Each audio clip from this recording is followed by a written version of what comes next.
Welcome to the Revenue Marketing Report powered by Caliber Mind.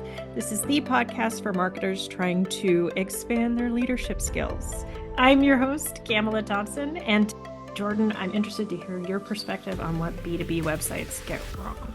Oh man, what B2B websites get wrong. Well, I hope this is the longest of the 3 episodes. It's okay if it is. But the interesting thing about B2B is there is a amazing ability, and I'm gonna start off with the good. Usually I don't, by the way, but I'm gonna start with the good. There's an amazing ability for B2B marketers to genuinely understand and empathize with the product and the solutions that they have to offer, right? The marketers, by and away, often really, at least the good ones, really genuinely understand what it is they're selling and why they're selling it and what value it creates, right? And I think that is where you do have to start, right? You have to start with that appreciation for the product and its capabilities that you're going to market with. And if you don't start there, then everything you do is likely going to be, not as genuine and lack some sort of empathy to the core user and consumer of your software. So that you have to start with. You have to start with that understanding. But as we layer into what the websites of these companies often lack, it is a combination of faulty errors. And I'm going to start with the most common one that all of us experience because we are also consumers as much as we are B2B marketers. And that is that we overly rely on our internal knowledge and nomenclature to describe features and solutions of our product. And that is the most important part of our website because it is the transition of a potential prospect or potential, user, browser into an advocate or a consumer or customer of our product. It is those pages that truly transform a user's mindset from being someone who's like, I'm going to explore this website to, wow, this is actually what I need. And I want to buy it, or I want to use it, or I want to try it, or I'm going to sign up for this demo, or whatever that next step is. Those are typically the pages that speak to that decision of making the choice to engage with the product. Amen. That's it. That's all. No, but seriously, Yeah. I'm thinking of some other stats I've seen recently. You mentioned the content consumption, but 57% of website homepage visitors don't scroll beneath the fold. You get 0.05 milliseconds to make a first impression. And too many website headlines, and I've fallen into this trap, are so vague that your user is never going to be able to figure out how that ties to what you do. It's like the backyard barbecue test or the cocktail party test. If you gave them that one liner on the headline, what are the odds they'd actually be able to guess what it is your company does? That's right. Yeah, that's a big part of it. And the crazy thing is it's not just our homepage. That's a huge part of it because it's the first Right. impression, right? But it's also all of those solutions and feature pages that we create on our sites. And we often just overly expect that the person on the other side just has to know how this ginormous convoluted piece of software that we've been developing for the better part of 18 years is going to be conveyed on this one page. And that is just so wrong. It's such a misnomer. And it's also one of the places that we invest the least in, right? We just don't, we set it up. We set up this great automation page that our software has this functional automation that helps everyone save all this time. But does it ever mention that they save time? Does it ever mention how that works? Does it ever detail out the benefits of customer X, Y, and Z that gain that credibility out of it? Oftentimes we forget to go back and revise and improve and expand on that narrative that then truly connects with that consumer who goes, oh, that's exactly what I was looking for. That's what I need. That's what my business needs to be more efficient. I'm having flashbacks because I had a CEO push for save time, money, and something else. Saw that exact headline on a completely different product website. It's not enough to say that you save people time. You have to do it in a way that is relevant to their job and how they operate. So it's not enough anymore to say get more time back with your family. Well, how are you going to let them do that? That's a great promise, but how are you going to deliver? And is it believable? Because I think there's a lot of skepticism because so many of us have made claims that aren't supportable. Mm, you're absolutely right. And I think this is where it gets super complicated for us as marketers and web developers. And that is that the conversation has expanded from let's build a page that's about a solution or a feature. It's actually become a conversation of let's build a page that addresses a user's experience online that is about a solution or a feature. Because today, not every user that ends up on that page is coming in with the same intentionality, right? And I think this is what's important. And some companies and some websites do a phenomenal job of being able to address this, right? Let's take a B2B product that has both an SMB solution and an enterprise solution, right? So you now have the ability to sell into two different types of customer bases, two different types of business bases. But the reality is that all of your solution pages are one dimensional. They just speak what the solution is. When in reality, if I'm a small business owner, I want to be able to quickly identify if I can afford to use this solution for my business based on, say, the number of seats I'm going to have or the type of usage I'm going to use on the platform, right? And so if you can quickly dispel that small business owner's fear, you're going to be able to really talk to them about that solution now, right? And that ability to do that is so powerful. And you're talking about one solution page, and that's the thing that we miss as marketers, is that it's an experience that then transfers into the actual narrative or outcome that you have about a solution or feature.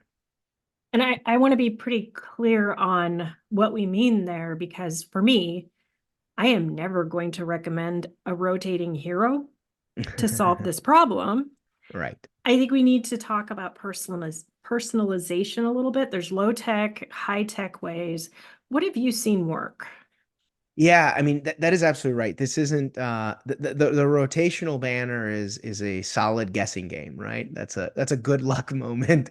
But there's actually great ways to entice your users with questions. So, are you a small business owner? Like ask a question on these pages and then create a content that supports that user's need, right? That's the first thing. The other components here are, and in some cases this works really well, it's about not being as narrow-minded about your navigation, right? We often are either trying to consolidate or overexpand our navigation, but our navigation is likely the best gateway to help that small business owner or that enterprise to fall into the right set of content, right? So how we organize our websites almost matter as much as what we say on the pages. We often forget about that, right? How many B2B websites have you seen update their navigation frequently? Not many. I- It's a pretty rare occurrence. Oh my gosh, it's so unfortunate. I'm so glad you're passionate about information architecture, because I think it feeds back to that statement you mentioned earlier about our over reliance on internal terms to describe things. Because I Yes. see that all the time in navigation. Oh, 100%. Navigation is more often than not a guide map to your office. And just all of us have probably experienced this, right? A spouse or a partner or your child comes to the office. Do you think they know where they're going? No, of course not. They've never been to the office before, right? I mean, this is kind of a tough analogy now in the post-pandemic era where nobody goes to the office, but if anyone has gone to an office recently, you don't go to it frequently, you know that it's not that easy to get around. And that's what we do with our websites. We create this internal map of how it works, but that's not how consumers look at our product. Yeah, yeah. It's horrifying. It is. It is. How would you recommend people start to go about learning the language that their end users use? One of the things that as B2B marketers we have to be more comfortable doing is testing and learning. I think that's one of the things we just don't do enough of. It is we try to use um, lagging KPIs like number of leads or number of sales or these other metrics to determine how our website should be set up. And that is completely false, right? There has to be genuine leading KPIs like customer surveys or doing questionnaires or doing panels or even spending money doing paid tests to see what happens on these pages and then iterating fast iteration to get to the best outcome of what's on your pages and how you want consumers to engage with the content that you have. And that's an important note there. Engage with the content that we have versus fall into a funnel, because if you don't actually know what the intended engagement is, you don't actually know what the funnel is for that page, and then you don't actually know what the outcome should be for that page. And those are very important things. And I deal with this all the time with marketers, which is like, oh, Jordan, we just need more top of funnel content. If we got more top of funnel content, everyone would know about our product, everything would be fine. And I'll be like, boy, that's yeah, and I want to go to the moon tomorrow. Like it's just not that simple of an outcome to just say I want top of funnel. What you actually need to be thinking about is like, what kind of engagements do you want on your site? And then I can tell you what kind of top of funnel content can help you get that kind of engagement on your site. But you can't just guess at the top of funnel because there's so many components to that we probably don't have enough time to cover in this podcast. No, but I really appreciated how you just navigated that. I think a lot of us, I just remember the CEO stomping over and demanding mass blast emails because that's how you scale, or the other one stomping over and saying digital advertising is how you scale. Really asking them, what are you trying to solve? What what are you trying to get more of, less of? Let me understand, what are you trying to see? Mhm. That was a beautiful transition that totally changes the conversation from, okay, we'll build more content. Right.